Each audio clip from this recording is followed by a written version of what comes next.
les gars, bienvenue pour cette nouvelle vidéo. Alors là aujourd'hui on est le 1er janvier, du coup je voulais faire une vidéo sur comment bien démarrer l'année 2024. Tout d'abord il faut se remémorer tous les points positifs de cette année, tout ce qui s'est passé de bien et que vous avez apprécié durant cette année. Deuxième étape, faire le point sur les objectifs réalisés et non réalisés et savoir si on a pris du plaisir à faire ces objectifs. Troisième étape, écrivez une lettre à votre futur vous, c'est-à-dire déterminer les objectifs que vous fixez, mais vous écrivez la lettre et par exemple vous dites voilà félicitations, en fait vous vous félicitez sur les objectifs que vous voulez atteindre cette année. Ça veut dire si vous voulez avoir le permis cette année, que vous voulez avoir votre diplôme, vous écrivez dans la lettre félicitations t'as eu ton diplôme, félicitations t'as eu ton permis, et comme ça dès que vous allez la relire dans un an, vous allez voir si oui ou non vous avez accompli tous ces objectifs. Quatrième étape, faites-vous une liste avec tout ce que vous avez accompli durant l'année 2023 et n'hésitez pas à rentrer dans les moindres petits détails. Cinquième étape, fixez-vous des objectifs. Prenez le temps de réfléchir à ce que vous voulez accomplir durant cette année et fixez-vous des objectifs qui sont quand même atteignables et réalistes. Sixième étape, faites-vous un planning par semaine, par jour ou par un mois. Donc déterminez vraiment toutes les tâches que vous voulez faire, du plus important au moins important. Septième étape, prenez soin de vous, allez faire du sport, manger équilibré, dormez suffisamment. Vraiment prendre soin de son mental et de son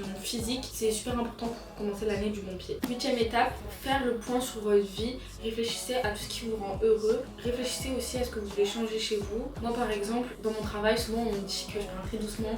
Du coup, je vais essayer de changer ça. Je vais essayer de parler un peu plus fort, etc. C'est vraiment un point que j'ai grave du mal. Mais voilà, faites une liste de tout ce que vous voulez changer et améliorer. Neuvième étape, entourez-vous de personnes qui vous poussent vers le haut. Éliminez toutes les personnes qui peuvent nuire à votre motivation et votre bien-être. Toutes les personnes toxiques, éloignez-les de votre vie et restez qu'avec des personnes qui ont le même état d'esprit.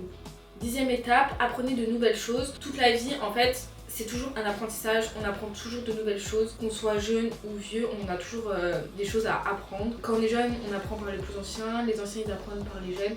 En fait, on a toujours quelque chose à apprendre, donc lisez, regardez des vidéos, trouvez une nouvelle formation, apprenez tout le temps quelque chose dans l'année. La dernière étape que je peux vous conseiller, c'est vraiment soyez reconnaissant de tout ce que vous avez. Si vous avez un toit, si vous avez le frigo plein, en fait, même si c'est des choses assez banales, que vous ayez un travail, etc., soyez vraiment toujours reconnaissant par tout ce que vous avez, ou même regardez ce que vous êtes en train de faire. Imaginons des fois, vous commencez là et votre objectif il est là. Si vous êtes là, en fait, soyez quand même reconnaissant d'être là. Juste regardez où vous êtes et soyez tout le temps reconnaissant de tout ce que vous avez à chaque fois. Voilà, c'était la fin de la vidéo. J'espère qu'elle vous aura plu. J'espère que votre année 2024 elle se passera bien. J'ai beaucoup de personnes dans mon entourage. Quand je leur pose la question, oui, c'est quoi vos objectifs 2024 ? On m'a répondu, mais de toute façon, à chaque fois qu'on se fixe des objectifs, on les atteint jamais et tout à la fin de l'année. Mais en fait, ça, c'est vous qui voulez jamais atteindre vos objectifs. Si par exemple, vous voulez vous fixer un objectif d'aller à la salle de sport et que vous vous dites non, mais de toute façon, je le ferai pas, enfin, je le ferai 10 jours et après, c'est comme tous les ans. Mais en fait, là, c'est pas bon parce que ça, c'est vous qui vous êtes mis ça dans la tête. Vous voulez pas réaliser vos objectifs. Mais si vous donnez les moyens de réussir tous vos objectifs, en vrai, vous pouvez tous y arriver. On peut tous y arriver, donc voilà. Je vous fais de gros bisous et on se retrouvera pour une prochaine vidéo. Bisous!